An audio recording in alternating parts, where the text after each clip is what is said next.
Hello, hello. Welcome, everyone. Welcome. Come on in, guys.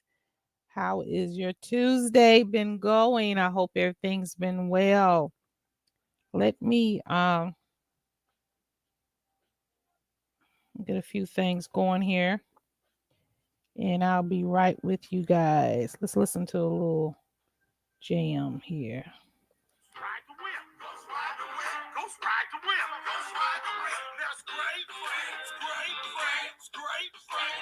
Right, I don't own the rights to this music, guys.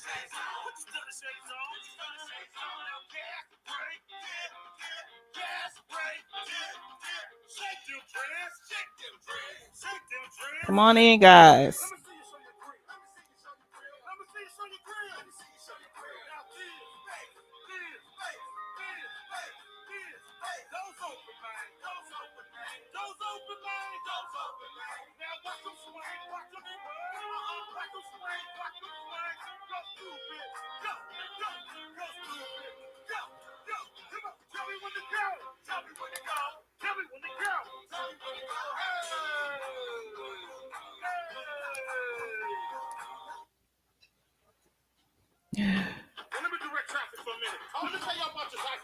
Come on in, guys. We're talking about relationships tonight. Come on in. Come on in.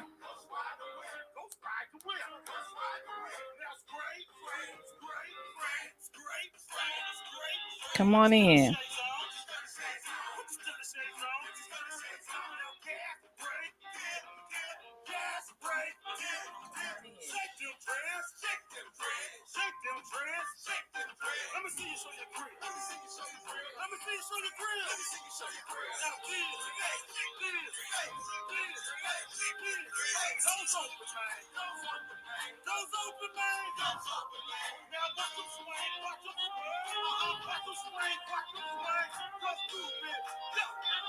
Come on in, guys. Come on in. Hello, hello.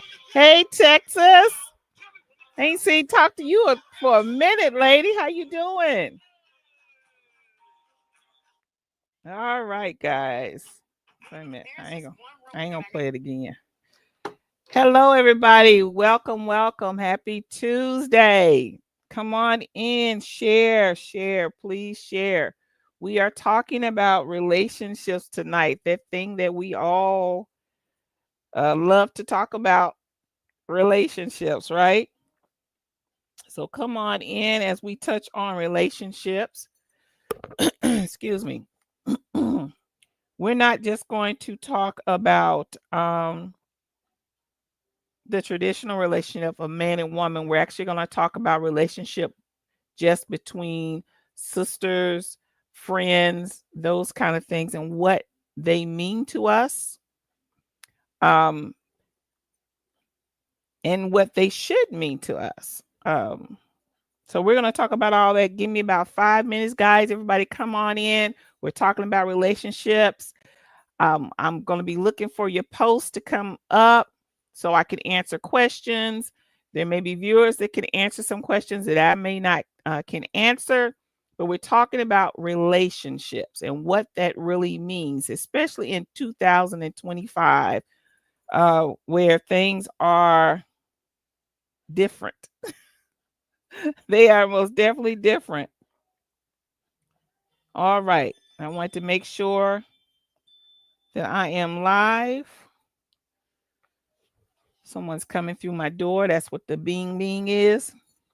Bing. Come on in, guys. Welcome in. Now, I am on 2 platforms. I'm on Facebook and I am on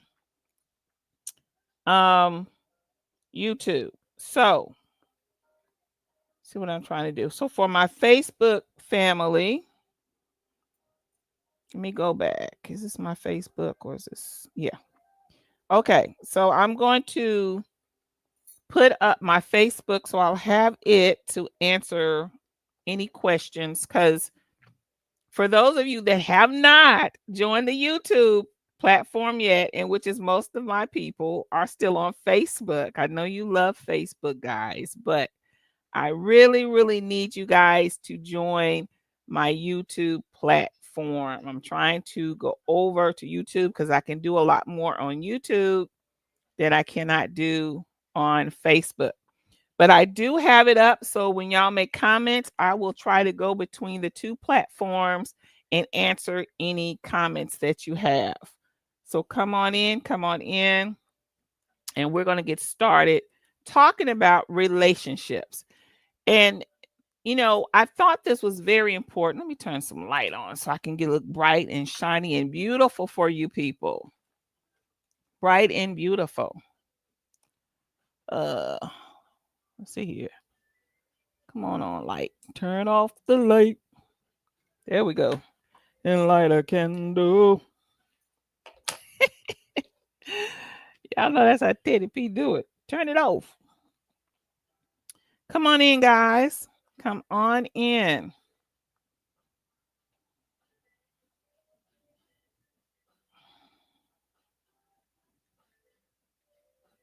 So we can get started.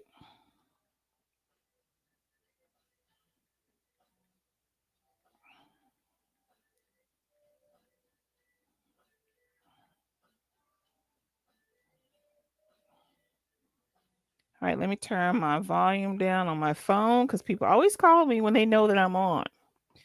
But let's get started. Let's talk about relationships, okay?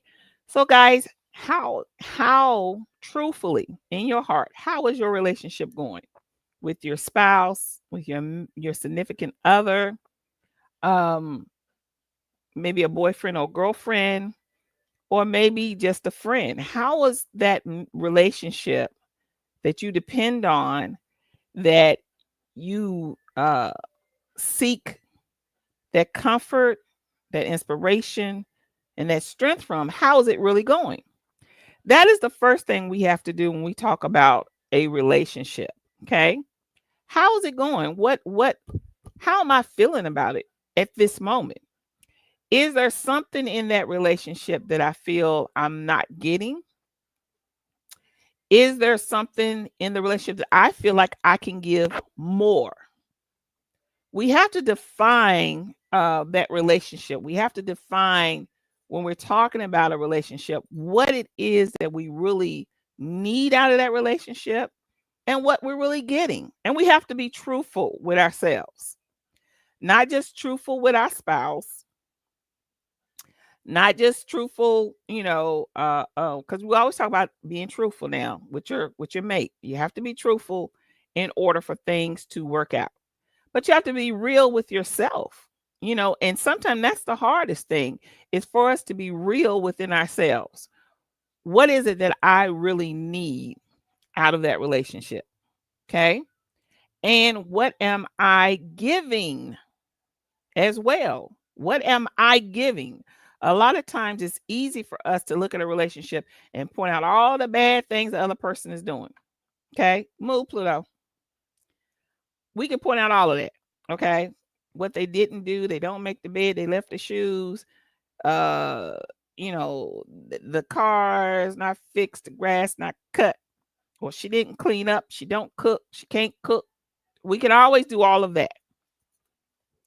The hardest part is for us to look at ourselves and say, I could have done a little better in this area of the relationship.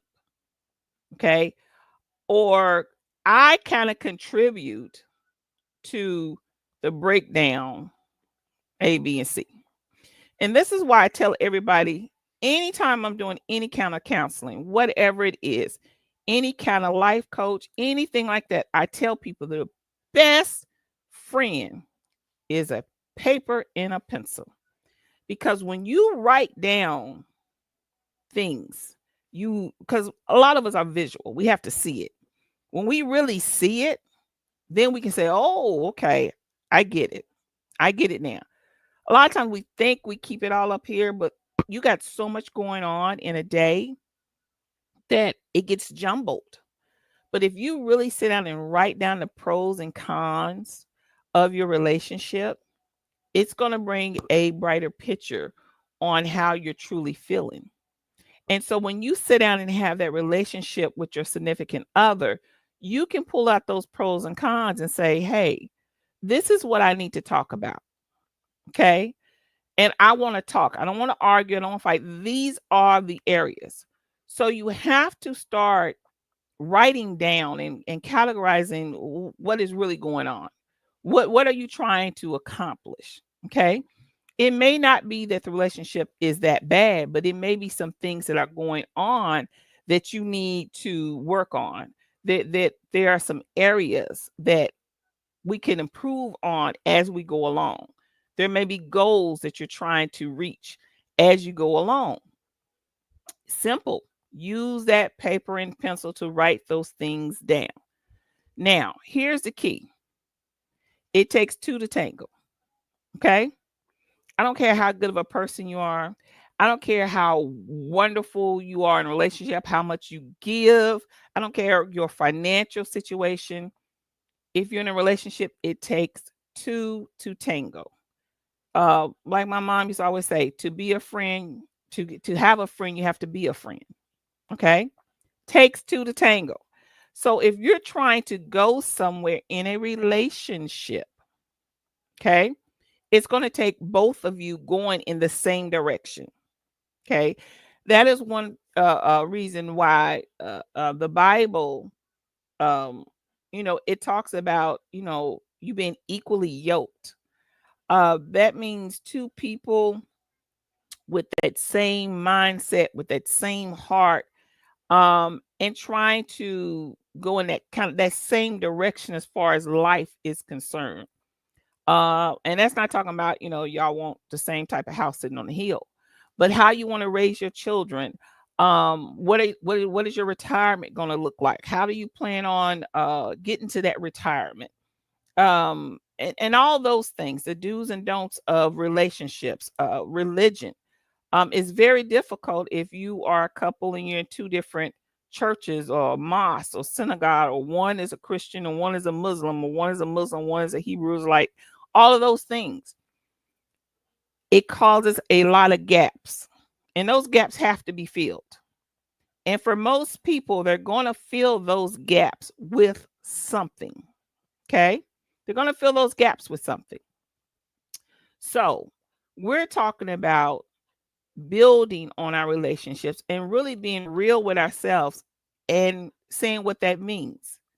And the reason why I'm not going to say, well, this is the way our relationship should be and this is the way it should be, is because everyone has their idea of what a relationship should be, and everyone has their own needs. For instance, some of you in a relationship need stability. Now, most women need stability. That's just part of who we are.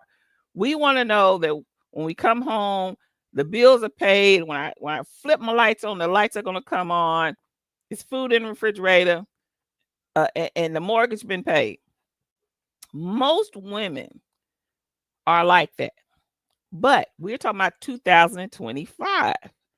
2025, a lot of women have their own careers. So some stability is not big issues to some women. Some women want a man who can be faithful, a man who can be honest, um, and a man that they can enjoy life with. Okay. Then there may be some women who say, hey, I just need a companion. I need someone to be there when I'm ready to go, they ready to go. So everybody has their idea of what they want or need in a relationship. So I'm not going to put in a box and say this is the way the relationship should be. Back in the day, it was the man work, woman stay at home, raise children, he take care of all the bills, she keep the house clean and feed the kids. That's the way it was. Now, in my era, a lot of us, that's what we heard. You get married, you make a home for your husband, he goes out and work, and you raise the children. It is not that anymore. This is 2025. Most women are into their own careers, having their own jobs. They've got they're entrepreneurs, they're judges, they're everything. So when it comes to the man being the breadwinner, that may not be what you need in your life. So back to the paper and pencil. Be honest. What is it that you need? Not what you want. We'll get to wants in a minute. That's different. Desires and needs are different. And this is what get people mixed up in relationships. They think their desires are their needs. It is not. It's kind of like, I need dinner. I need, the meat and the vegetables for substance. Okay. I don't need that chocolate cake. I want the chocolate cake. I desire the chocolate cake, but I don't necessarily need the chocolate cake. That's the same thing in a relationship. We desire certain things. For instance, I may say, I want a man who's 6'5", bursting with muscles, wavy hair. Now that I'm older, a little mixed gray. Uh, that loves to have fun, go on trips, and sing karaoke. That may be my desire. Okay. And passionate, crazy love maker. That might be my desire. But is that what I need? When I look at this stage in my life. Now, that does not mean I can't get some of those desires in my need, but I need to look at my need first. What is it that you need? And this woman and man, what is it that you need at this stage of your life, whatever age you are at, in a woman? What do you need? Do you need a woman who financially match you? Or do you need a woman who just can be there to have fun with? Do you need a woman who's truthful with you? Do you want someone who is truly devoted to you? Do you want a woman that's loyal to you? Okay? Or you say, hey, I'm 30 years old. I'm having fun. All I want is a pretty woman. Hey, Angel, great to see you. Maybe you might say, all I want is a beautiful woman who I can have fun with when I'm ready to, who I can show off. And then when I'm done showing her off, she go to her corner, her home, and I go to mine. When you're young, you think that way. But as you get older, you start thinking about those real needs. Okay. So we're talking about relationships and what is it that you really need? Take that pencil and paper. Don't try to think it in your head. Write it down. What did I need out of a relationship? Okay. At my age, we're going to go with just my age. Okay. You have to do you. I'm going to do me. At my age, I need a man who is going to be loyal to me. I need a man who's financially stable. And I'm going to tell you why in a minute. I need a man who loves God the way I love God and believe in God the way I believe in God. That's important to me. A man who's a family man, because I have a big family. So he needs to be a family man. A person don't mind being around family. A man that enjoys me. I also need a man who is passionate. I'm not old, so I'm still full of fire and passion. I need a man that can be passionate. I need a man, that wants a mate. He wants a mate. He wants someone to spend his days and nights with. He wants someone that he can go on trips with, but also can sit at the table with a cup of coffee and go through the monthly bills. So those are the kind of things that I need. But the main thing is I need a man who is loyal to me, who is financially stable, still have a little spark in him, okay? Um, and really wants a relationship. That's what I need. Now, if we want to put some icing on the cake, okay? I want him to be good looking. I don't mind him having a little mixed gray. I love a little mixed gray now. That's so sexy to me. So that's the want. But so he can have a little bit of that. It's not necessary at my age, but most men my age do have salt and pepper. But he might be bald. That's fine too. I'm not really into the looks thing anymore. Okay. I'm over that. But for a younger woman, that might be a necessity. So when we're talking about relationships, we have to start there. What is it that you need? Pencil and paper, write it down. This is what I need. Da, da, da, da, da, da. Put on one side what you need and put on the other side what you desire. Now, on the need side, you can put a little bit of that desire, but it's not a must. Okay. So that way, when you are going into a relationship, or even if you are into a relationship now, you can say, oh, now I see what I'm missing. Okay. So let's say, for instance, you got a good man or a good woman. And let's say the man, he doesn't like to go anywhere. He just want to sit at home. He pays the bills. Move Pluto. He pays the bills. He's nice to you, but he's a couch potato. And you're not. You're still going. You're still full of life and you want to go. How important is that to you? Does that really, because some people that really irks. I've had counseling when that's like, look, this is driving me crazy. This is making me get old too fast. This is driving me crazy. What do you do about it? That's when you have to have that serious conversation with your mate and say, hey, look, I know you're a couch potato and I get that. And most of the time I'm here with you. However, I'm still full of energy. I still want to go.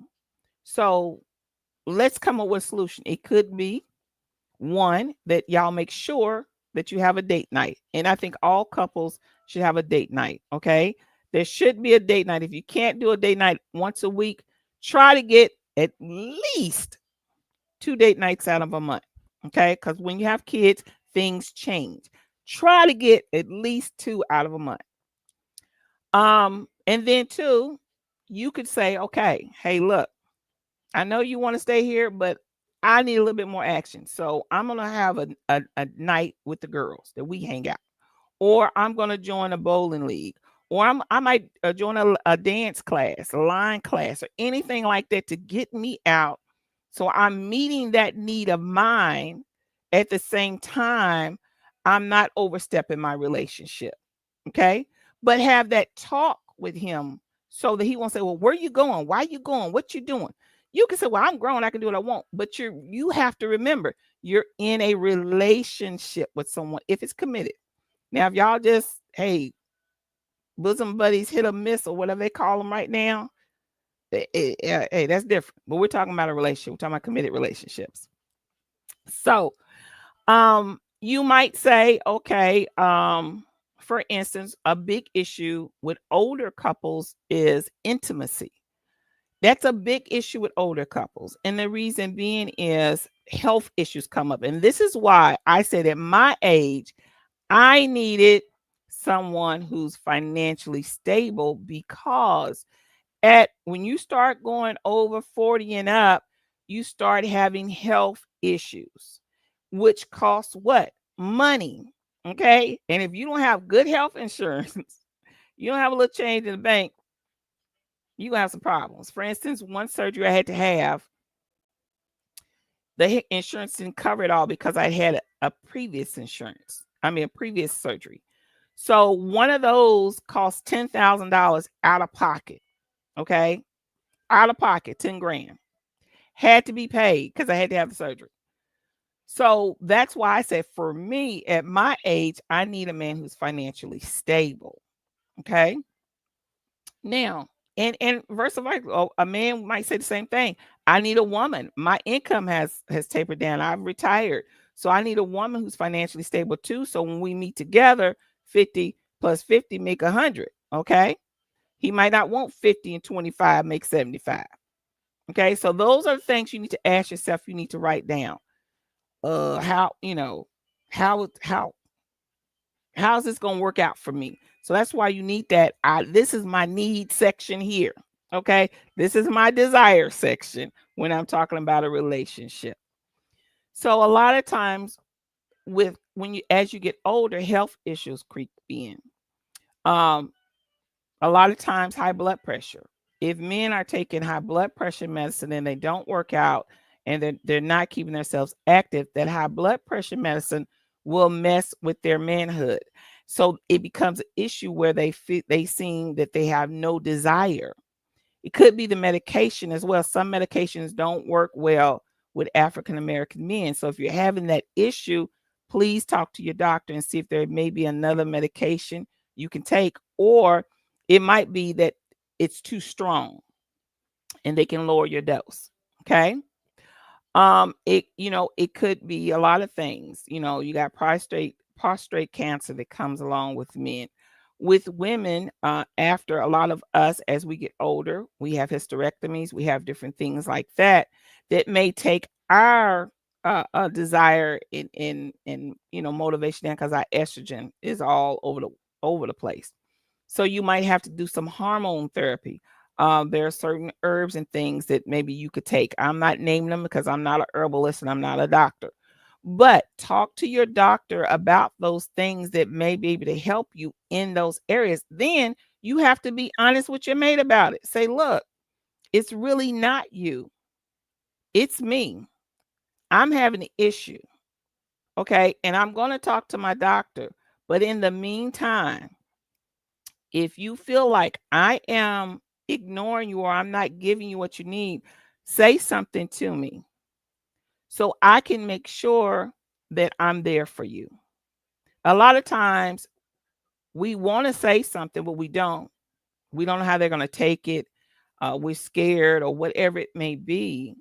And we don't say something. And the problem is keep building and building and building. And before you know it, here you are, you have a mate and y'all haven't been intimate in months. And that is a problem in most relationships. Okay. So these are things that we have to address too. It may be also as you get older, you don't want to do the same things that you used to do. You're not hanging off the chandeliers. Believe you me, what I was doing at 20, I ain't doing at 50. Okay. I ain't got the energy. I'm like Bertie Mac. You got 5 minutes, 5 good minutes, and I'm good. Right. So you got to be honest with your mate about intimacy. Okay. Your body change. You're taking medications that may not be working well with your body. Women, it may be knocking off your pH balance. Okay. Your man hasn't said anything, but it may be a little off. So that's why we have to be honest, even at that. So there are different things, because what you do not want is you ignore his needs or he ignore your needs. And the next thing you know, you're stepping out the door. Okay. And you have a problem. Now, these new relationships we're talking about 2025, they with these new, especially the younger people, they don't have a problem. Hey, Pastor Jackie, hey Audrey, how y'all doing? Great for watching. I'm on YouTube and Facebook, so I go back and forth looking at answering questions. If you have anything, tap it, just tap in. Now back to what I was saying. These new relationships in 2025, they have this new thing, and it's all over YouTube, is this polygamy thing. And we will talk a little bit about that. Okay. But the bottom line is, whether you're in a polygamous relationship, whether you're in whatever you call it, or you're in an open relationship, you are sharing your partner. Okay. And there are do's and don'ts. Let me tell you one thing about sharing your partner, okay? And I have not seen it different across any board. If you feel like, hey, our intimacy is not where it needs to be, so I'm going to allow you to step out the door, or I'm going to allow you to get another mate, you got to think about it. Pump your brakes for a minute and be real. Um, I think so. Open it up and taste it. You may tell, but I think it is. That was my daughter, y'all. So pump your brakes. Let's be real about when you talk about intimacy and sharing. Physically, it's not healthy. Okay. The reason being is because women, our pH balance is different. Okay. 9 times out of 10, your pH balance is not matching another woman's pH balance. And if your man is being intimate with another woman, that means different bacteria, is what that basically means. And every time you look around, you're going to have an itch or something, and you're going to go to a doctor, because you are sharing your man with someone else who has a different pH balance than you. Simple as that. We ain't even going into the sexually transmitted diseases. We don't even have to go there. We know that is a factor, but the fact of the matter is that you are going to always be itching or having a problem if your man is with another woman. It's that simple. Even though men, you can't see the germs, you can't see the bacteria, it is there. And you take it back to your woman. That's why a lot of times women know when you're cheating because you come back and she itching for no apparent reason. Okay. So that is one thing that when you talk about sharing your partner or mate with someone, okay, and like same with women, men, their bacteria is different too. So the same thing can happen if he's allowing you to step out because your intimacy is not where it should be. Okay. Also, feelings. We can say all day long that, hey, I don't mind. I got this under control. Most women do not feel like that. Most women, we don't want our man with another woman. Even with this polygamy thing, y'all marrying and he got 3 or 4 women, you're jealous. Let's just be real. You can say you're not all day long, but your actions show it. I've talked to a lot of couples that have been in this polygamy. Matter of fact, I talked to a Muslim brother and an Egyptian brother that their father married different women. They said they would never do it because of what they saw. Okay. It was just chaos. Somebody was always upset. Okay. And that's just the way it's going to be. Pluto, sit down. Pluto, sit down. Sit down.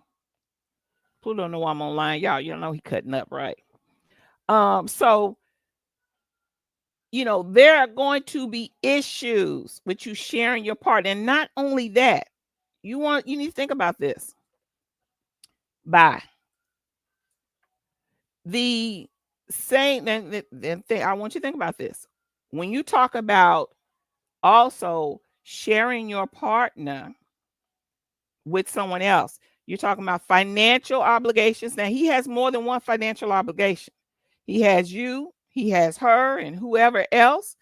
And then if children are involved and children get involved, not only does he have the financial obligation of your children with him, he has a financial obligation with her and her children. Not only that, time.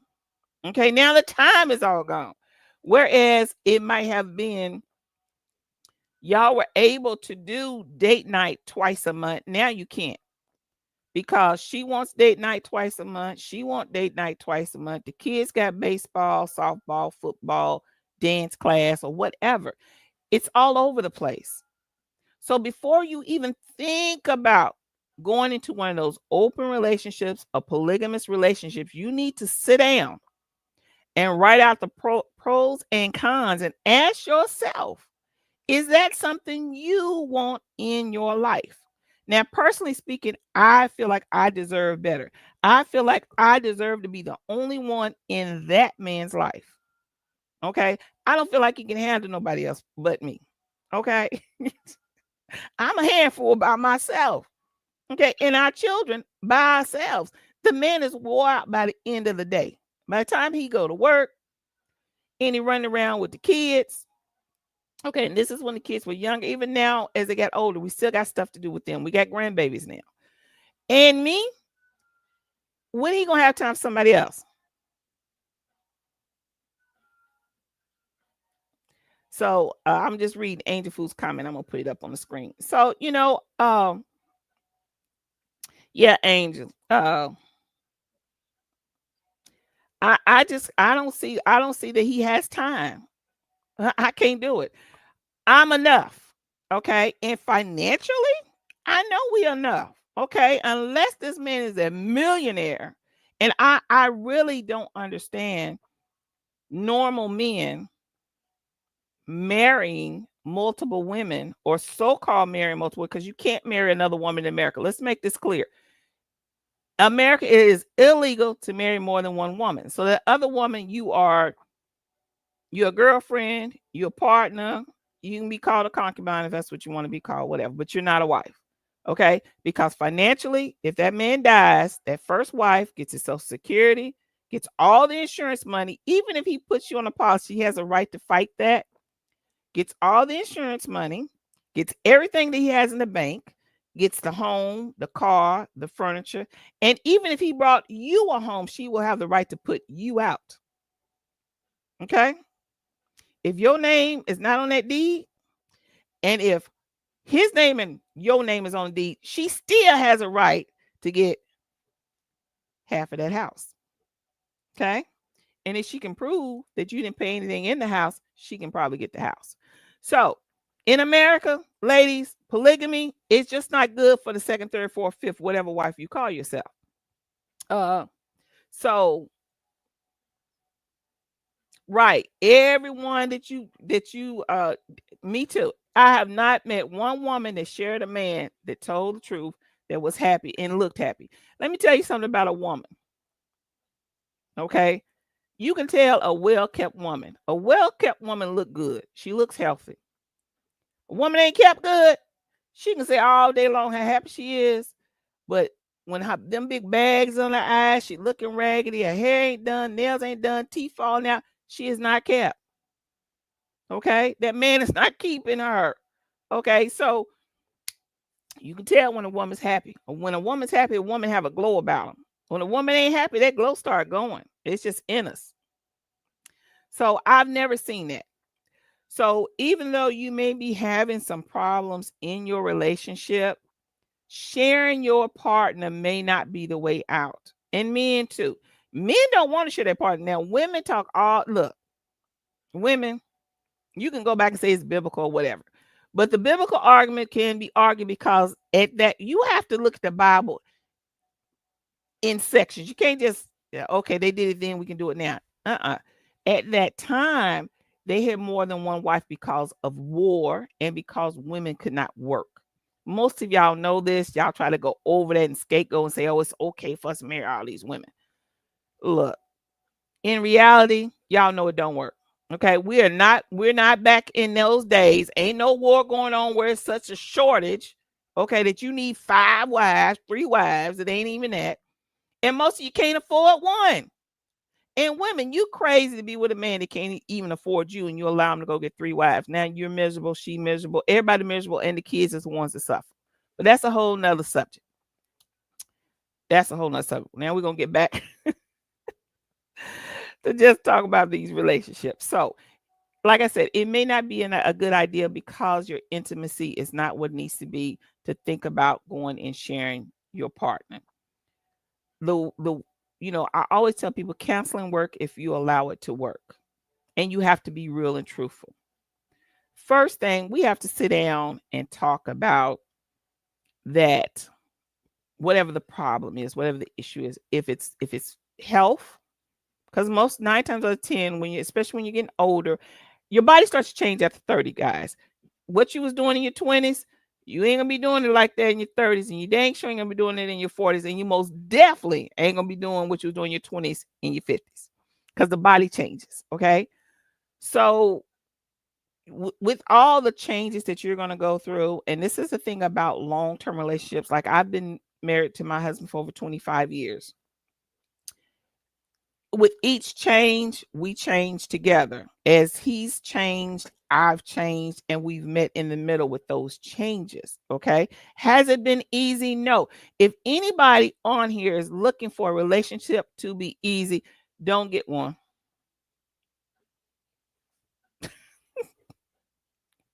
Don't do it. Anything worth having is worth fighting for.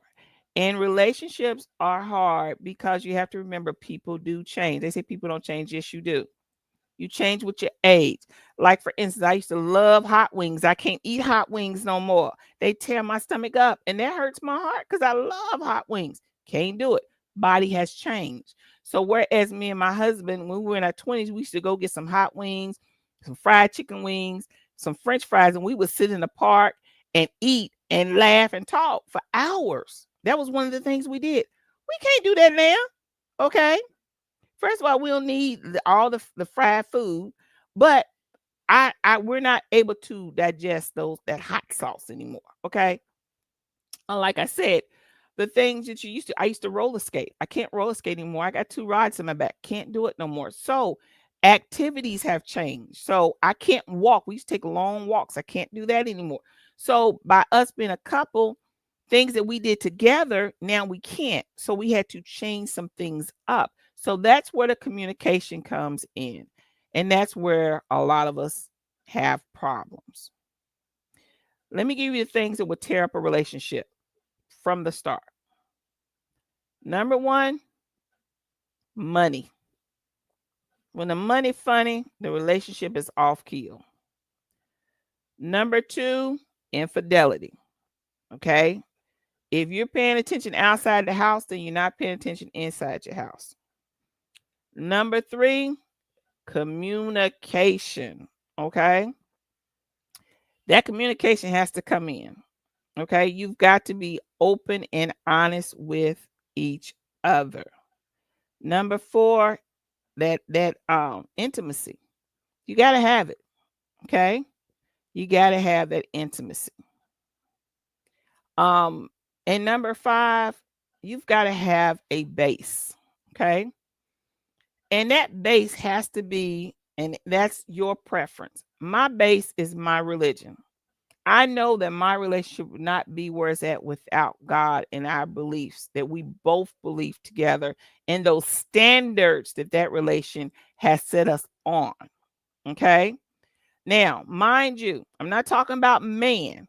I'm not talking about man. I'm talking about my faith, my belief.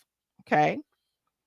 Um, in my spirituality and his, where it has kept us where we ain't just fell over the boat.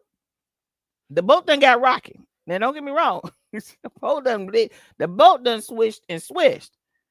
But because of our faith, we've been able to maintain it so far that it is still working. Okay. Is it as spunky and boosty and jazzy and all that as it was the first year, 2 years, 5 years, 10 years? No. No. And that's normal. When you've been married as long as I have or been in a relationship for a long period of time, you have to grow with that relationship and you have to find the new you, the new excitement, the new things in life that excite you and that you're able to do. Okay. That you are capable of doing now at this age. So back to the paper and pencil, guys. What is it in your relationship that you feel needs improvement? Okay. Not just on his or her side, but your side. What can I do? Let me tell you something. The next time you have a talk with your mate, this is what I want you to say. I want you to say, baby, I want to have this talk with you because I feel like it's some things that we could improve on, especially me. I'm talking for me. Today, I'm talking for me. What is it that you need that I may not be giving you? What is it? And say, baby, look, I'm not trying to start argument. And I don't want you, I want you to be truthful with me because I'm serious right now. I want to give you more. I want to give you more of me because I'm going to tell you why I say that. A lot of times people give people what they think that they need. Okay? They give people what they think that person needs or want, not necessarily what the person needs or want. Let me give you an example. Christmas is coming. And my husband says, baby, what do you want for Christmas? I said, baby, I need a new pair of tennis shoes. He said, tennis shoes? I said, yeah. You know, I like to walk in the evenings and I really need a good pair of tennis shoes. I would really like a really nice pair of tennis shoes. He said, oh, okay. Christmas rolls around and I get the present out from the tree and I open it up and it's not tennis shoes. It's a tennis bracelet. It's a beautiful diamond tennis bracelet. He spent a lot of money for this tennis bracelet. And I said, oh, that's nice. And he says, well, that ain't the reaction I thought I was supposed to give. And I say, yeah, well, don't get me wrong, baby. It's nice, but I really wanted tennis shoes. Now he's all upset because he's thinking, I've spent $1,000 on this tennis bracelet and you upset because I ain't buy you some $55 tennis shoes. The point is, I didn't need the tennis bracelet. The tennis bracelet is nice. I might already have one or two, or I'm thinking I'm only gonna wear that tennis bracelet every now and then. But the tennis shoes is what I really needed and wanted. But he got me what he thought I needed and wanted. A lot of times in relationships, that's exactly what we do. We give people what we think they need and want, not necessarily what they really need and want. So we need to ask them what they really need and what they really want. Okay. Write that down. That's a big one. I'm telling you guys, that's a big one. You'll be surprised if your mate is honest with you what they're going to say. You can be like, wow. Okay. Some men want a clean house. Some men want to come home. They want a clean house, ladies. Okay. On the flip side, women want the mortgage paid. Okay. Some women don't even care. It ain't got to be a huge house. It ain't got to be a 6-bedroom, 3,000, 4,000 square foot house. It could be 1,500 feet, 3-bedroom, 2-bath ranch on a quarter of an acre, and they happy. As long as that mortgage paid. Okay. Some men want dinner. Okay. Now, nowadays, most women work. So that's a hard thing. What me and my husband did, especially when the kids was young, the first one home cooked dinner. It wasn't you cook Friday and you cook Tuesday. No. The first one home cooked dinner. That's just the way we did it. We live in Atlanta. The traffic is crazy. So the first one home cooked dinner. And if you couldn't cook dinner, grab some chicken on the way and we'll put some sides to it. And we were good. My husband was fine with that. Okay. My husband's actually the cooker. That's his love language. And we'll get into that in a minute. Um, some men, like for instance, my husband has a thing with my nails. He has to see my nails done. I wasn't a big person to get when he got my nails done before I got married. But that's his thing. He wants my nails done. Okay, he wants it done. He pays to get my nails done. That's his thing. Okay. And if they're not done, he has a problem with that. Now he don't he so about my hair, but it's no big deal. But my nails is a big deal to him. Why? That's his thing. So I do what? I get my nails done because that's his thing. Okay. That keeps him happy. My husband's thing is cologne. He loves cologne. I keep him with plenty of cologne. He loves it. He wears cologne. And every time you see him, he's gonna have this wonderful smelling cologne on. For me, I'm all right with it, you know, but that's his thing. Okay. So that's what I give him. So I know that's what he wants. My husband, he wants his home clean. He don't care necessarily that I have to have dinner cooked, but he wants his home clean. That's a thing with him. My husband, he's not the type of person that watches my time. I can come and go as I please. He's not that kind of person.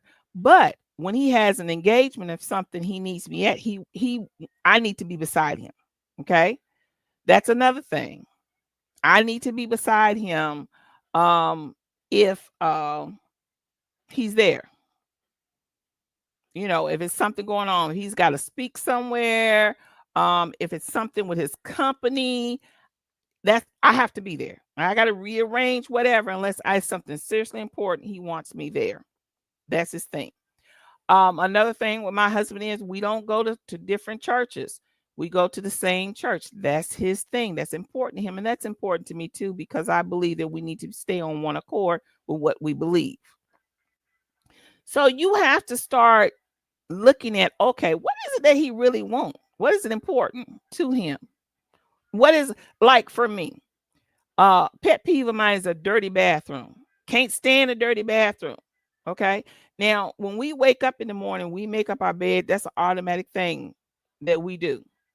But a dirty bathroom, can't take it. That's a pet peeve of mine. So I try to make sure, and my husband makes sure that is taken care of, in the house. So you have to start asking your mate, okay, what is it that you need from me? Now, some mates, even with intimacy, some men might say, hey, I got to have it every night. And you might say, baby, that's a stretch for me, but can we do every other night? Okay, especially when they're younger. But then some men may say, baby, once a week, I'm good. But you got to meet me once a week. Okay, so once a week, that's his thing. And she may be the same way. She may say, hey, baby, I know you having an issue. Can you meet me once a week? Can you meet me there? Can you meet me there? Well, once a week is what I need right there. And so you got to start having these conversations. You may say, hey, look, baby, we're at an age now where I don't need all this. I don't like, for me.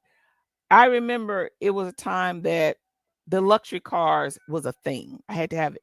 I had to have it. I have one now, but I have it because I paid for it years ago. And until it just run into the ground, I'm gonna keep it. Hi, priestess. How are you, lady? How are you? Hello, peace. So, but for now where I'm at, I drive my husband's old beat up truck. He has an old, well, not beat up. It's not a truck. It's like an SUV, an old SUV. I love that SUV. Okay, I love it, and I love driving it around more than I love the luxury car. Right? So things change, but y'all have to start having those conversations on.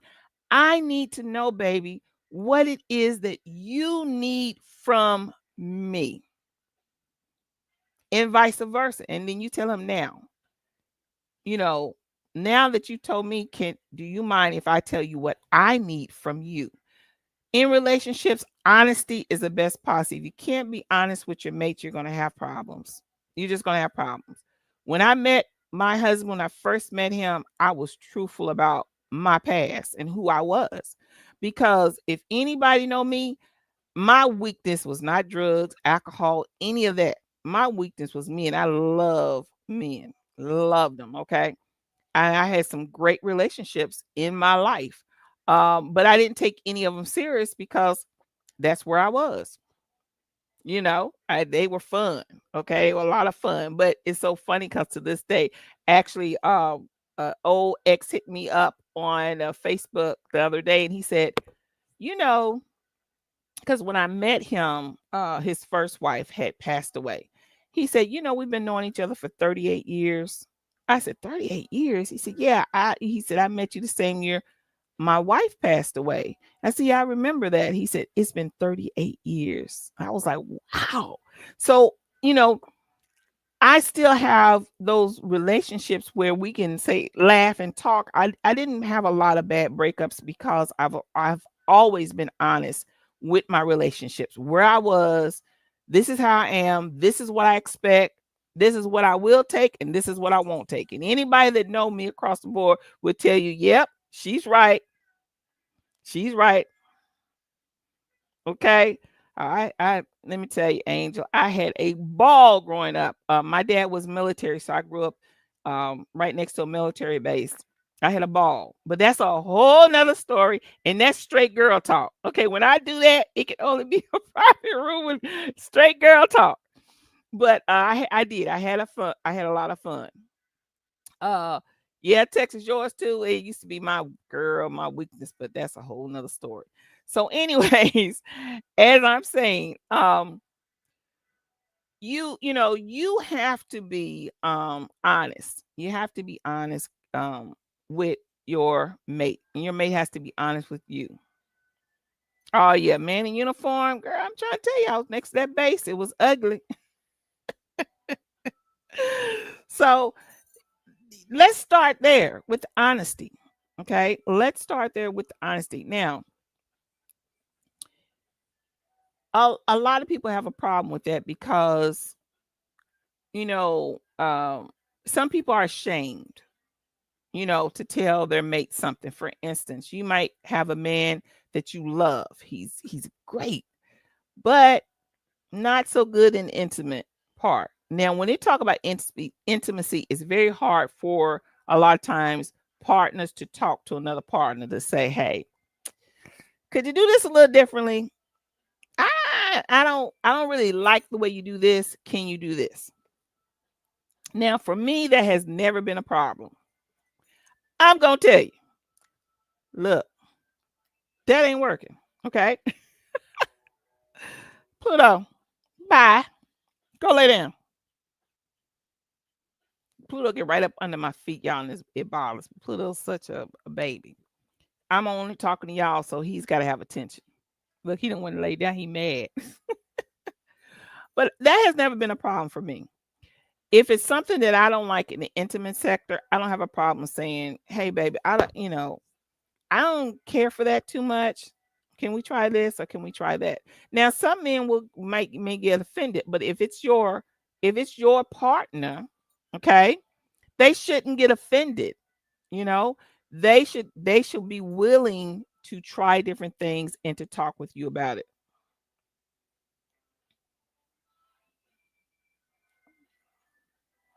Yeah, yeah, I am using intimacy and sex. I don't want to keep saying sex on YouTube. So yeah, I am using them interchangeably. But even like I said, even if it's just a person that's what you do, you're casual. Because in 2025, a lot of times these relationships are not committed relationships. These are my boo thing or whatever you want to call them, and you hit a miss. Um, and if that is the case, um, still, you got to be honest with that person in that relationship, because whatever whatever you're trying to get out of it, you need to get what you're trying to get. Okay, rather it be a real relationship or rather it just be that is your boo. Okay. That you're right, Angel. One of the biggest mistakes women make is not being honest. Yeah, faking it. And that's not good. It's really not. You need to be honest with your mate. And it's not, and you know what, ladies, you will find that most men are willing to try to come up to that level or wherever you are, to meet you where you are. And then for some women and some men, intimacy is not important, not that important. It's not a big deal. um, so depending on your relationship, that's why I say I'm not putting it in a box and saying it's got to be this way or that way. Depending on you and your needs. Some women may say, okay, long as he done in 5 minutes, I'm good, you know. But then there are other women say, I want to really be intimate. I want to feel closeness with my mate. And if that's the case, you have to tell them that. Right. Most men do. They love to please their woman. You just have to tell them. Now, one thing to women that men not necessarily like that we like that intimacy of that hugging and holding, especially afterwards, and that talking and that kind of closeness. Men not necessarily like that. But if that is something you like, you have to tell them and be honest. Hey, give me 10 minutes just to hold me afterwards. I want to feel you, you know. Um, my husband was very good at that. He was very passionate, especially younger on. Now, we go sleep. So, but he was very good at that holding and talking and rubbing my face. One thing I found about a man, uh, yeah, you know what? Let me say this, and then I'm gonna get to your point, Princess. I mean priestess, excuse me. Um, but one thing I found about a man, when it comes to intimacy, uh, is that I have to have a man that loves a woman's body. If men that I find that really don't love every part of a woman, I mean really love a woman, sometimes they miss that having that passion in them that it takes. Women know what I'm talking about. When you find a man who really just loves the female anatomy, everything about it, you got you something, okay? All right. So, yeah, some men's egos can be fragile. And that's why you have to, first of all, I'm not going to lay down with someone that I can't be honest with. That's just who I am. Okay. Because that's going to cut out a lot of stuff. Now, we could talk about, um, like back in my day, it was strictly you don't sleep with nobody you're not married to, period. And you most definitely don't live with a man. But we don't live in that time. This is 2025, okay? Most people are scared to get married nowadays. That's just the real of it, okay? They're scared of all the stuff that comes with it. And trust you me, you should be cautious when it comes to marriage because it is a lot. It's not something to take overnight, okay? That's why I don't agree with these people going on the internet and say, "Oh, I met him on YouTube 3 months ago and we're married. That's my husband, and you ain't never stayed a day with him."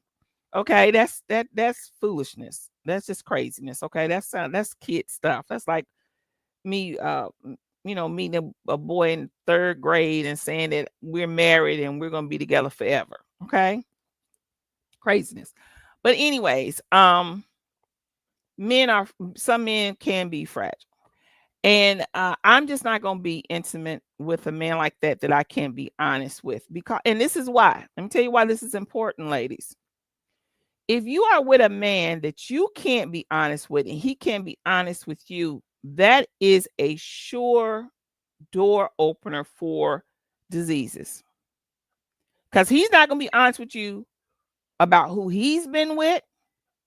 You ain't being honest with him about who you've been with. And so ain't no honesty going on. So when something pop up, how you going to get mad? Because ain't now one of you honest. I can't do that. Nowadays, you're playing with your life when you're playing with people that you can be honest and open with about these type of things. Okay, you know, no, we need to talk. When the last time you been checked? When the last time you went to the doctor? You had an HIV check, had an AIDS check. When was your last physical? Okay, how long ago have you been intimate with someone? You know, when the last time? How long ago? Who was she? I ask those questions, not that I really care about the woman, but I need to know, was she a clean woman? Was she a woman walking the streets? Who you been with? Okay, can you call your last girlfriends up or who I need to know what kind of women you've been with or men. That's a question nowadays. Now, before it really wasn't a big question. 2025, you better ask. You better ask. Hey, have you been with a man? Do you like men? Back and forth. You'll be surprised what answers you'll get. Okay. I've had women to come to me that have found out after they have dated a guy a while that the guy is bisexual. Okay. So you gotta ask these questions. You gotta be with a partner, and women, men too. Men, you have to be with a woman that you can be open with and ask these questions. It's too much out here nowadays to play with your life, um, just to be with someone. Now, let's talk about these relationships where women are in domestic violence situations. Okay. And I have never really faced a real domestic violence situation. But I have counseled women and I have saved women out of domestic violence situations. For instance, I had a friend once who called me up. She was um, fighting with her at that time boyfriend. They weren't married yet. And by the time I got to the house, he had threw her through the window, and she had I guess took her hands or arms to block, and it cut all her hands and her arms up. So when I got there, she was bleeding, window busted. So I ran in, got her out. put her in the car, took her to the emergency room. Then after I took her to the emergency room, I took her to her mother's house. Well, about 2 days later, she calls me and says, "Hey, you know, I appreciate what you did, but Mr. So and so said that you can't, well, we can't really see each other anymore because he feels like you're interfering in our relationship."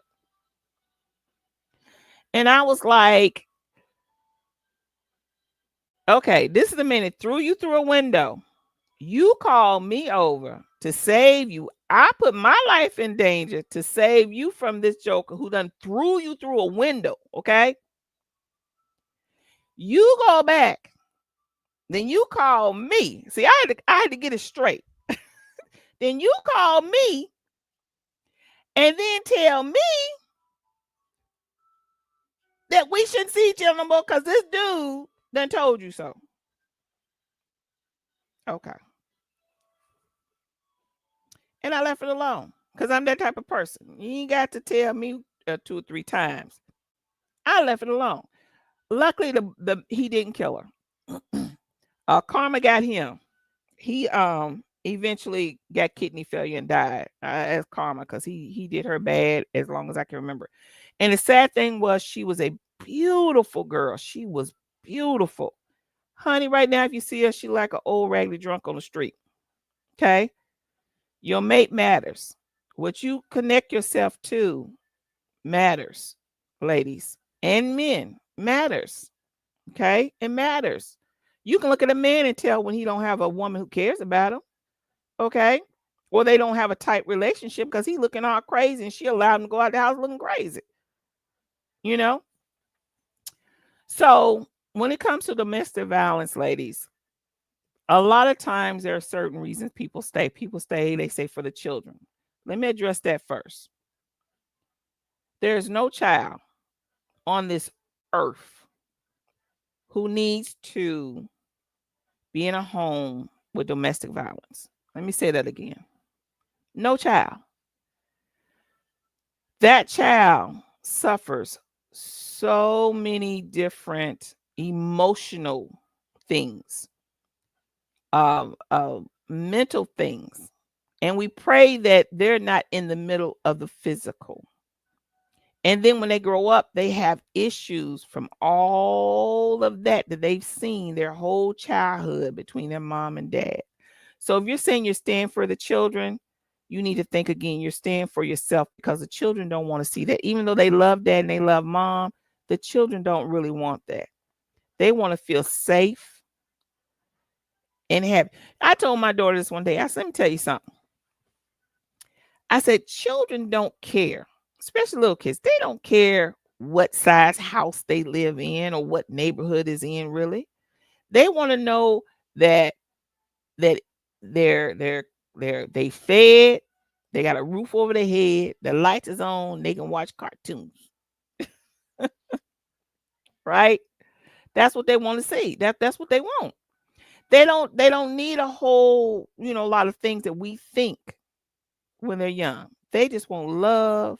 They want to be fed, roof, can run around and play, watch their cartoons, and they happy. We don't want to feel like we got to give them all this stuff sometimes they don't need. Okay. You can parent and co-parent. You don't have to necessarily be in the house, ladies. So let's get that straight. So think about it. What is your children? What is the psychological damage you're doing to your children watching domestic violence go on? 2, back in the day, there were not a lot of domestic violence shelters and hotlines. Today, you have a lot to help you. Now, if that 4 or 5 bedroom home or whatever you have is more important than your life, then you need to take a look in the mirror. Material things you can always get. You can't get your life back. Okay. I have a cousin who she's got a scar from here to here. Okay. Where her ex-husband tried to cut her throat. Luckily, he missed. He barely missed that main jugular vein, or she'd have been dead. But she still wears this scar, and it's like 20 years later. Material things you can always get. You can't get your life back. Let me say that. And thirdly, I want to say this about domestic violence, ladies. All men that beat women don't beat all women. I'll say that one more time. All men that beat women don't beat all women. They're very choicy about who they put their hands on. They put their hands on who they know they can get away with putting their hands on. Okay? Because none of them want to go to jail. Not now one of them want to go to jail. I'm saying one more time. Not now. Not now one of them say, take me to jail. I'm going to beat you, then I'm going to call the police. I'm going, take me to jail. Not now one of them. When they know that you hit me, you going to jail. And you going to stay in jail. And I'm going to press charges. And then if you come after me, I got something for you. Okay? Got a few little things called bullets in it. Okay? They choose women that they think they can get away with it. Okay? So women, start to stand up for yourself and stand up for your children. There are hotlines out there, and I will try once I redo this and post it to put some domestic hotline things in. And there are some very good ones, very good shelters. I know even South Carolina has a program that any woman that has been through domestic violence, they can actually call and they give them housing in South Carolina. A lot of the new domestic violence shelters are what they're doing is they will try to put you somewhere away from him, where he cannot find you. Yeah, they're predators and they prey on women. So, women, so I don't understand why women get beat to a pulp and go back. I know some of it is because of finances. They say the children, all that. But for me personally, I just could not handle that. I'm too crazy. I would probably wait till you go to sleep and it would be a problem for him. I'm just too crazy. I can't. But women, I implore you, please use those resources out there. Are a lot now. Back in the day when my mom was coming up, there weren't a lot, especially for women of color. But nowadays there are a lot. I mean, it's a lot of help that you can get. And let me tell you this.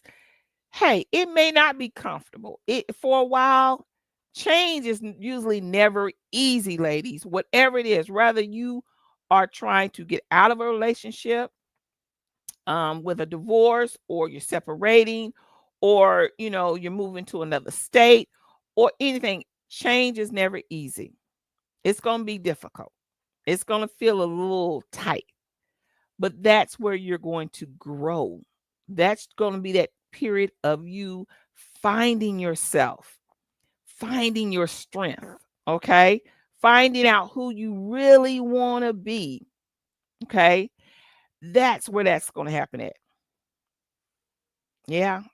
Well, I had an aunt that was in domestic violence. Actually, it was my uncle was the beater. And he had been married, him and her, for probably over 30 something years. Anyway, they had like 8 children together. And my uncle was horrible. He was a horrible man. He was horrible, horrible. I really didn't know him that well because him and my mother weren't close. They had different mothers. But anytime he would come around when my grandfather was living, I hated it. He was horrible. Well, after she done had the children grown, child, one night he sleeps, she just shot him. And the thing about she didn't even do no jail time because everybody came up and said she should have done it 30 years ago. That's how bad he was. So, but don't let it get to that point. Not now. You got so many resources you can leave. And material things you can always get material things, okay? Because let me tell you something about material things. You can have a multi-million-dollar home today, and like in California, fires can come through and you have nothing tomorrow. Material things you can always get material things, but you can't get your life back. Okay? Yeah. And some women won't. Some women will never leave. And I for whatever reason, I'm not gonna say why they don't leave. But there's so many women that are killed each year from domestic violence. So, you got to ask yourself again, back to what are you getting out of this relationship that is so important that you're allowing this man to beat you? And it's not, and let me tell you something, ladies, sometimes abuse is not just physical, it's verbal. I used to date this guy, and he was first sergeant at the time in the military. He used to buy me everything. He brought me a car, kept gas in the car, kept the car fixed, um, you know, gave me money, all these good things. Nice looking. He was really nice looking. Okay. Great guy. But he had a problem. He always had something to say to chop my self esteem down.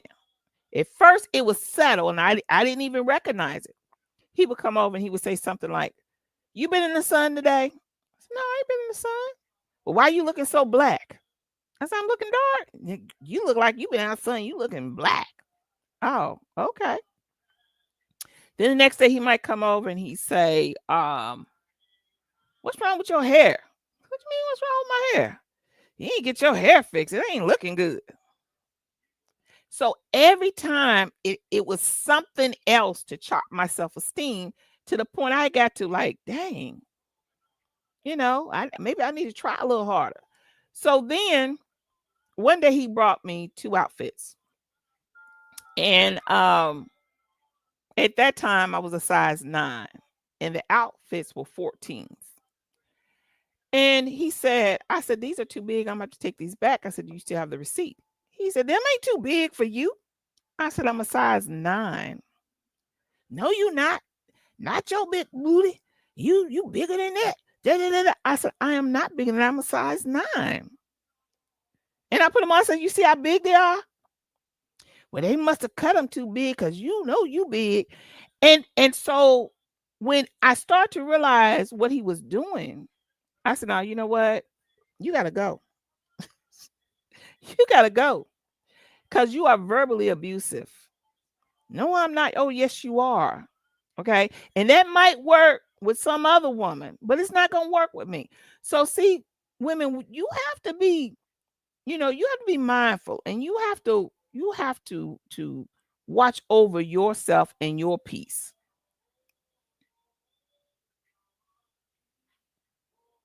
Right, right, Angel. They lack confidence, so they put it on you. Uh, yeah, and I mean, he poured me with money. I've had several guys like that because I ain't gonna say no. You want to give me some money, but anyways, so we have to be mindful of the relationship and what we're getting out of it. And I said, okay, the money is fine, but that's not what I need from you as my man. That's not what I need. So I had to get rid of that relationship because of that. You know, I was like, no, you got to go. Okay. Now I get another one tomorrow. Hey, you gone. So back to writing down what you need out of that relationship. That's different than your desires. That's a whole nother list. Okay. Desires are easy to be met, but needs, that's the catch right there. Finding a mate that can meet your needs and give you a little sprinkle of those desires. That's what we're looking at. But we have to be honest today, ladies. It's 2025. I know it's hard out there. I have friends that are single, okay? And they struggle, okay, with finding a good man or a good woman. I have male friends who say they can't find a good woman. I have some male friends that have been married to their wives for 30 years and they hate them. And I'm like, why do you stay if you so miserable? Well, I don't want to let my house go. I don't want to, I didn't fall, whatever. Okay. But I mean, if that's okay for you, then that's okay for you. But my thing is, if you want to be miserable, then be miserable. Okay. Keep it to yourself. But for those who want a healthy relationship, let's start peeling back the layers of falsehood, peel back the layers of not being open and let's be open about what we need. And ladies, let me tell you one mistake that we make a lot of times in relationships. We don't go into that relationship demanding what we need. We try to wait down the line and then say, "Oh, by the way, I need you to pay the rent." He looking at you like, "Huh? What you mean pay the rent? I've been dating you for a year. I ain't paid no bills. Why you want some money now?" Okay? Go into that relationship with those bullet points. Look, this is what I need. If you're gonna be my man, I need this, I need this, I need this, and I need this. And if that's too much for you, I understand. I ain't mad at you. You just can't be my man. Okay? And keep it moving. We can be friends. We can go to the movies. We can hang out, but you can't be my man. Because my man got to hit these bullet points. Go in a relationship being open and honest with them. 2, don't always look for a committed relationship. When you're out there and you're single and you're dating, look for those friendships. Someone that you can go to the movies with, someone that you can hang out with, someone that you can go get a drink with every now and then and listen to jazz, or someone who loves, you might have a motorcycle, love to ride motorcycles together, or whatever it may be. Try there first. Don't automatically try to go into these committed relationships. I'm looking for somebody who's gonna be committed right now, right away. Da, da, da, da, da. No, because you want to get to know that person. This is men and for men and for women. You want to get to know that person first. Know their family, because their family will tell them a lot about them in the way that they may treat you. Learn about, past relationships. Get little snippets from them. Okay. So you can know what kind of person they've been with. All right. Watch them. Who do they hang around? What kind of friends do they have? Now, if I'm dating a guy and all his buddies is drunks, that tells me, all right, I might have to watch you. If I hang around a man and he says he's professional and he's this and he's that, but all his friends work at Burger King, that tell me you might be telling me a little fib. So I need to go to your work. I need to find out. I need to find a deal about you. So don't always, men and women, don't always go trying to find that committed, especially those who are in the religious sector. I know, because we've been taught over and over it's better to marry than to burn. I agree. I don't think we should be out there sleeping around, because it just causes a lot of problems. That's a whole nother topic. But don't rush into a relationship. Right, Angel. Date, move slowly. Yeah, that's hard for the young generation. And that's why they're in so much trouble. That's why they get in so much trouble. But we have to. Now, I had done this series on, it's called Change the Contract. And Change the Contract was actually talking about when you take a friendship and you sleep with someone, that changes the contract. It's no longer a friendship. Okay. When you sleep with a man or when you sleep with a woman, that contract is changed. It's over. It's time to write a new one, because that last one is not going to fly. Okay. You have taken the relationship to another level. And I don't care if you've been friends 30 years. At one time you slept with each other, that changed the contract. And it's going to be different. And so young people, you have to understand that sex is not a casual thing. There's so many things that come with when you talk about having sex with someone. Um, and that is most definitely another subject. But for those of us who are trying to have a committed relationship, don't start off with saying, I'm looking for a husband, I'm looking for a wife. Let me find a friend, somebody that I can enjoy life with, the little things that I like to do. Okay. And then let's see where it goes from there. And if it don't work, fine. You can close the door and say, hey, we had a great time. I see you. Okay. And go on. But once you've slept with someone, and you try to close that door, it might be a little harder than somebody you just was going to the movies with or going to dinner with. Okay. Now, if you meet a stalker, see, that's another thing. It's some stalkers out there, so be careful. If you meet a stalker, this is one of the main reasons why you want to date them as a friend way before you get into this so-called relationship. Because even with a stalker, if it's just someone that you casually dated, you can kind of ease them off. But if you slept with a stalker, oh, they like glue, baby. You got some problems. You gonna have to get the law involved, okay? I done had them hiding in the bushes. I'm telling you what I know. Don't look. Don't jump into a relationship. These polygamous relationships on YouTube, ladies, you deserve better and you deserve more. Okay, you deserve more than what most of them are giving you, and you have to ask yourself: is this really uh, um, what I want? Is this really satisfactory to me? Is this meeting my needs as a woman? Okay. And you can be a religious woman and not have a man that got 4 wives. There are plenty of men out here in all religions that only know they only want one wife and know they can only handle one life. Right? This YouTube YouTube polygamy is something else. Okay, but hey, I'm not getting into all that because that stuff is crazy right there. Even like when I did the thing on Hebrew, Gorilla Hebrew, that all that craziness. But see, she didn't know him. She didn't know him. She met him over the YouTube. So she didn't know he was freaky freak. She didn't know till she got with him. And then left another state and all this craziness for a man that you don't know. That's crazy. Have higher standards for yourself. And there's nothing wrong with standards, lady. People say, oh, you think you too good. Maybe I do. Have standards. Men to have standards for the woman that you choose to put in your life. Have standards. Okay. Because remember, you can have a oops and have a baby, and which happens so much. That's why we got so many unwanted children out here. The foster care system is running over. And I'm not exaggerating with unwanted children. Okay.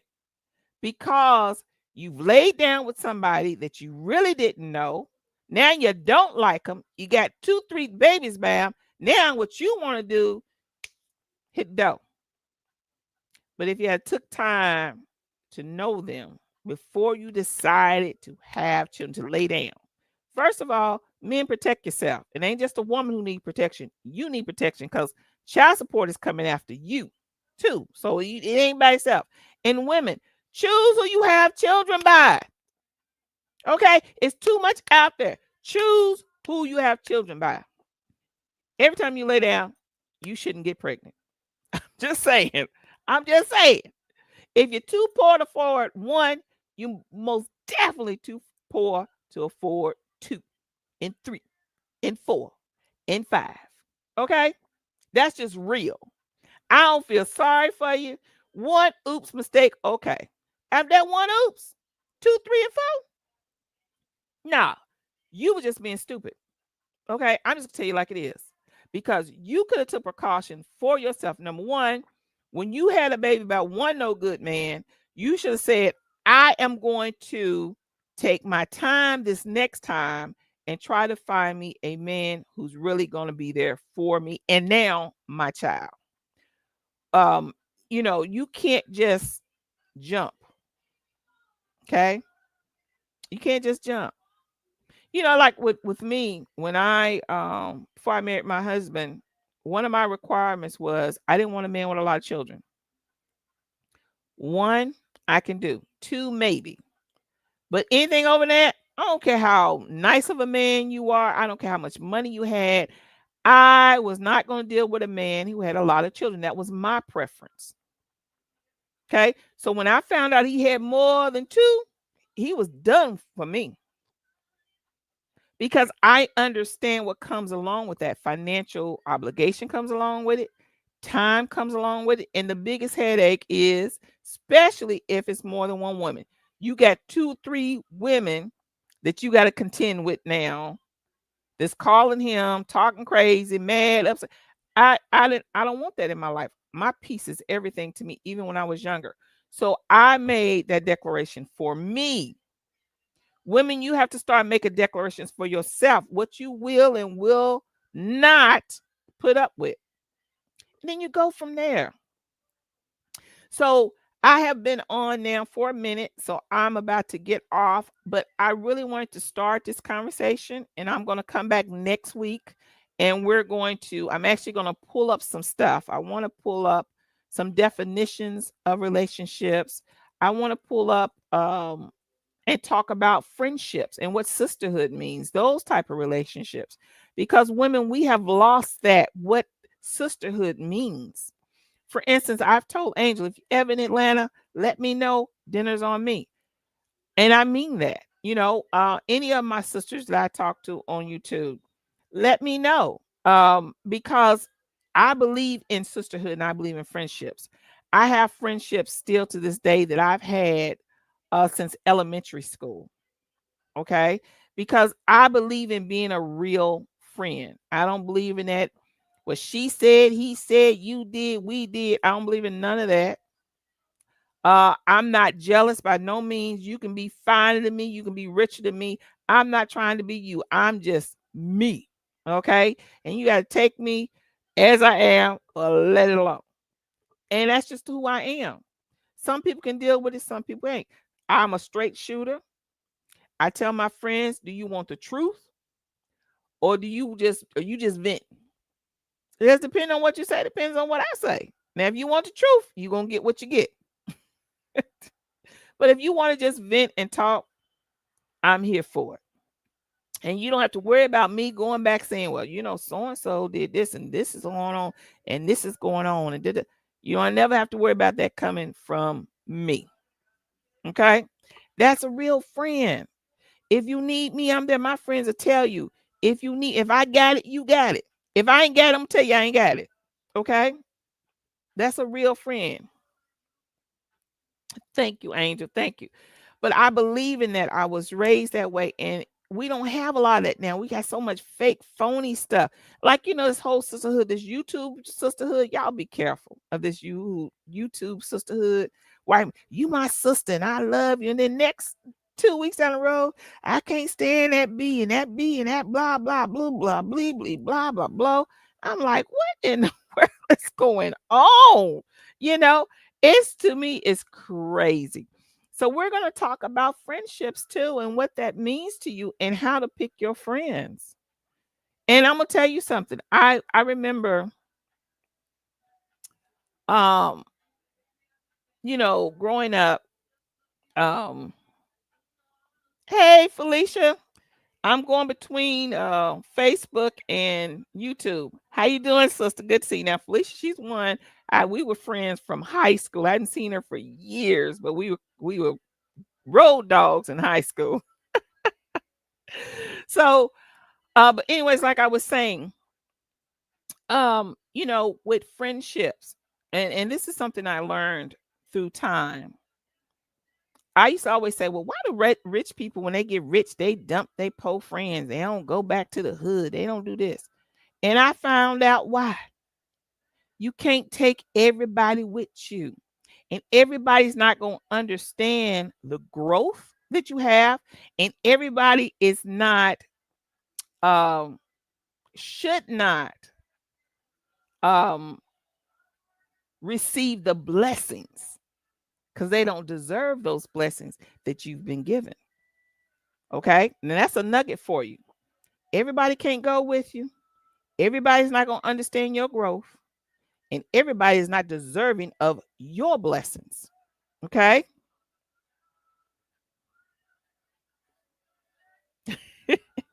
You know what, Angel? When I was in my 20s, I could debate. I would debate all day long, especially when it came to history and stuff. My daughter, she graduated with an archaeology degree, so we've always been into history and stuff like that. And I mean, she's deep. And ain't nobody I've ever heard on this internet that when it comes to knowledge can outtalk her or her knowledge. But I just don't debate anymore, and I don't really get into that because my memory is not as good as it used to be. I had COVID, and I've got inflammation on the brain. So from COVID, because I had it a couple of times, and so my memory don't come up as fast, so I'm not as quick to the draw as I would need to be. That's the only reason I don't debate, but I listen to the debates and I go back and forth with people, from my from my screen, like, you are so off and so wrong. But that's the only reason I don't debate. But a lot of them, even when it comes to the Bible, they think they know the Bible. And let me give you a nugget for all of my sisters out there who do believe and read, even for the ones that don't. They call the Bible a living book. It's the living word. Now we do know that there are some contradictions just because man rewrote, okay, and they've done their best to translate, but in translation things are lost. However, the Bible, they call it the living word because when you read it, if you're reading it in faith and in belief, every time you read the same passage, you can get a different understanding of what God is trying to impart to you. What he's trying to impart to me may not be what he's trying to impart to you. So your interpretation of what God is saying may be different because he's not trying to give the message to me. This is like a vision, a visionary. A lot of times a visionary have a hard time for people to follow them because they don't see the vision. And they can't see the vision. Why? Because the vision was not given to them. It was given to the visionary. That's just a nugget for y'all. So when all the people trying to read the Bible and interpret the Bible, they just be interpreting it all wrong. And a lot of times they interpret it wrong too because they don't understand the history and the flow of what was happening at that time and how that from that time to this time, how it will vary. But I usually don't get into it, okay? Um, but I could. I could, I know I was talking to Neo. Neo asked me one day, she said, well, why you deal with me and Callie and we don't believe like you believe? And I told Neo this. I said, Neo, two things. I said, one, it's not my job to convince you to believe the word of God. That is not my job. My job is to give the message, and the way you take it is on you. That's between you and God. And two,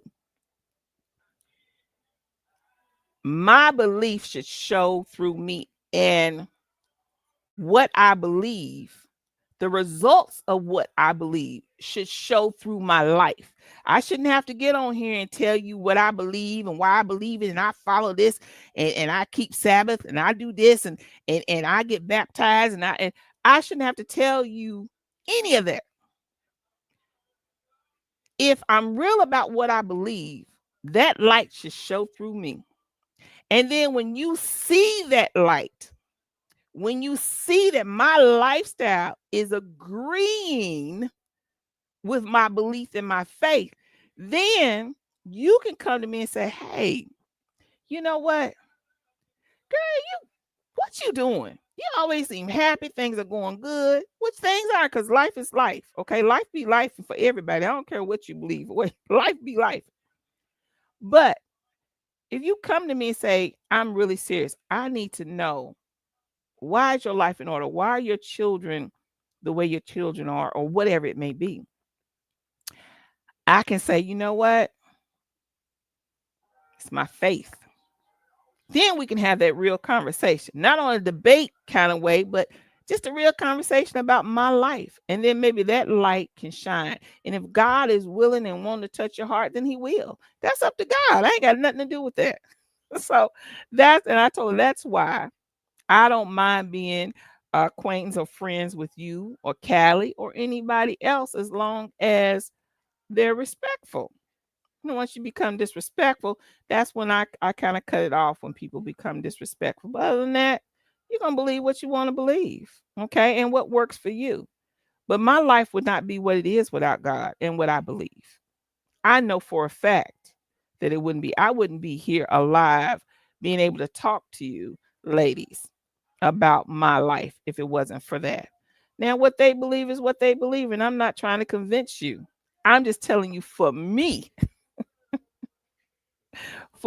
and mine, in my house. Okay. The Bible says you can tell a tree. I mean, you can tell a tree by the fruit it bears.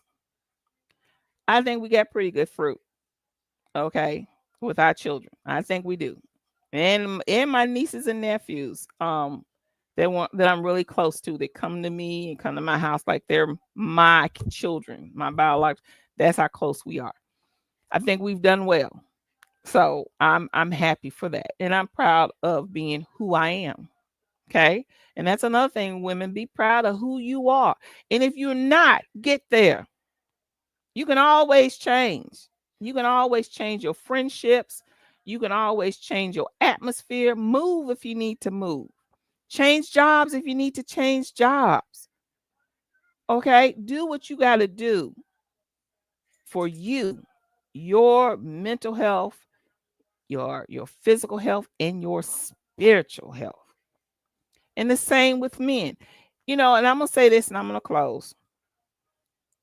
It always behooves me when I hear men on YouTube or Facebook, mostly YouTube, sometimes Instagram, talking about um women in a negative light. Well, women are like this, and all women need women. And you know how black women are, and you know how white women are. And you know how this. That always puzzles me because that tells me a lot about you. Number one, I told a man one time I was having a conversation because I remember I grew up around all men, military base. Okay, I've been in the heat with conversations. And a man said one time, well, this wasn't even back then. This was not too long ago. A man said, "Well, I just can't deal with you black women because y'all always trying to take a man's manhood." First of all, I told him, I said, first, if you are a real man, how am I gonna take your manhood? Okay, a real man stands up and he's a man. You can't take that from him or anything else from him. He's a man. Okay. And if you are so shallow that you feel like a woman is taking that from you, you might need to look at yourself. That's a you thing. That ain't got nothing to do with me. Okay. So when I hear those kind of conversations, I'm always put back because you're not looking at you, brother. Like I told one girl, she was going on about her husband and what he wasn't doing in one of our sessions. And I said, but you picked him. You picked him. Every time she would say something negative, but you picked him. But you picked him. And what I wanted her to see was you chose a man with all these negative qualities and stayed. So are you going to go back and choose another man with these same negative qualities? Or are you going to say, hey, let me take a look at me and what I'm doing and how I'm choosing my mate? That's the same with a relationship. We have to look at ourselves and say, hey, what am I doing? I'm doing that may be negative in this relationship that I can change. And that's when that conversation comes in about, baby, tell me what you really need or really, want out of this relationship that I may not be giving you. And then vice versa, let me tell you. So, ladies and gentlemen, in a relationship, we have to be truthful. Have to have those hard conversations about what I just don't like or need to change. And ladies and men, look in the mirror. You can't blame everything on you. I was listening to someone talk about a relationship the other night, and his whole thing was what she did and what she does and what about you? Are you holding your ground as a man and head of the house?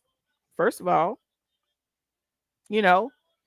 So you have to look at your negative sides too. Like sometimes when I don't feel good, a lot of you may know I deal with chronic pain, and I don't feel good. I will tell my husband, "Baby, I'm sorry. I didn't get up and vacuum and clean up or whatever. I just wasn't feeling good." My husband is very reasonable because my husband, he's a domestic type. He can clean better than a woman, and he's the cook of the house. That's his love language. My husband. That's why I've gained so much weight over the years. My husband loves to feed you. That's his love language. And everybody has a love language. And we'll talk about that next week. What is your love language? My husband's love language is food. Okay. And when things he feel like we need to talk, he cooks a big meal. If I'm mad, he cooks a big meal. If I'm sad, he cooks a big meal. And that's for me and the whole family. He's just his love language. Feeding us. So we'll talk about love language next week. It will be next week on Tuesday, same time. I'm gonna try to do this pod on Tuesdays, every Tuesday at 6:30 until, and I'm starting at 6:30 because my energy goes down the further the night goes with my fibo. So and then depending on what I've done for the work day. But we'll talk about love language. But I want you look, get a paper and pencil out, write down. And if you're not in a relationship and you want to be in a relationship, write down on a piece of paper your dream man, what you want, not just your desires. Let's go to needs. We're the needs stage, even in 2025. Let's do needs stage. Start building that dream man. Okay, start building them in your head. Okay, this is what I'm looking for. So even if you meet a guy, you like him, you're dating, but he's missing too many of these bullet points, nah, I'm going to keep him in the friend section. Because believe it or not, that dream mate is out there for you. Okay. And also, we're going to talk about seasons, when to let go. Woo, that's a big one. Even in friendships, sometimes we don't know when to let go. Even family, sometimes we got to let family go and do them. Okay. We're going to talk about seasons. So we're going to talk about love language and we're going to talk about seasons, when to know when to let go. When a relationship is just done ran its course, I can't give nothing else and I can't get nothing else. Okay. Doesn't mean that he's bad or she's bad. It's just the course is done. Okay. All right, ladies, it was so great. Thank you to my Facebook family for joining. Please, please, I am going to put a link for my YouTube page on Facebook again. Please join my Facebook page. Please, ladies, on YouTube, please hit that like button. Please share this with other people. Let them know what we're talking about. Angel, you know I'll be over there looking at y'all on Debate League. I might not say nothing because it'd be late because I'll be in bed, but I'll be watching. Texas Bama, thank you. You know, you've always been my support from get go. Love you, ladies. Thank you to uh, Priestess. Thank you, sister, for joining, and others. Please share this. Share it on Facebook. We're going to do this every Tuesday. Next Tuesday, we're going to be talking about love language, and we're going to be talking about what I say, love language. See, I'm talking about. Let's see, that's that stuff on the brain, child. But love language and whatever I said, well, that's what we're gonna be talking. That's what we're gonna be talking about next week. Okay. So bring some friends, let them know. We'll be on Tuesday, 6:30, YouTube and Facebook. And I think it automatic downloads to my Instagram. It should, but you know, StreamYard be tripping sometime. But it should automatically download to there so you can catch it on Instagram. Please put any comments down. If I always try to read my comments later. If I can answer a question, I will. But thank you so much for joining us. And next week, if anybody want to come in, let me know. I'll drop the link and we can have that back and forth conversation. I do have a couple of young women that want to come in and ask some questions.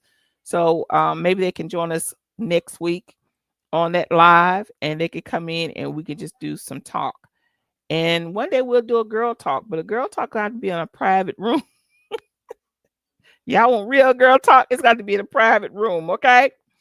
All right, y'all. Like I always say, y'all, life is short.